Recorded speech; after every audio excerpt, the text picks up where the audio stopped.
Class के विद्यार्थियों के हिंदी आरोह के काव्य भाग में सूर्यकांत त्रिपाठी निराला द्वारा रचित बादल राग नामक की व्याख्या समझने के बाद अभ्यास कार्य इस प्रकार होगा।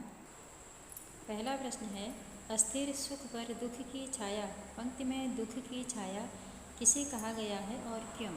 उत्तर है, अस्थिर सुख पर दुख की छाया पंक्ति में कवि ने दुख की छाया क्रांति की आशंका को कहा है। सुविधा संपन्न या धनिक वर्ग के लोग क्रांति के आने से डरे रहते हैं। दूसरा प्रश्न है, असनिपात से शापित उन्नत शतशतवीर पंक्ति में किसकी ओर संकेत किया गया है?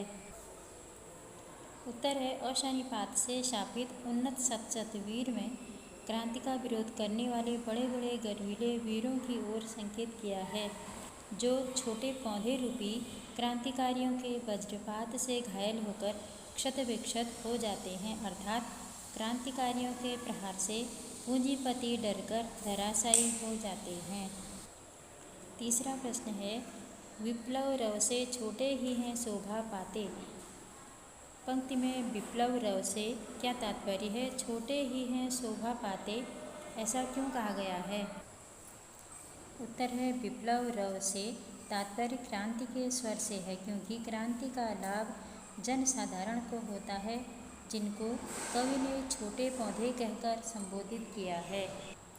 चौथा प्रश्न है, बादलों के आगमन से प्रकृति में होने वाले किन किन परिवर्तनों को कविता रेखांकित करती है?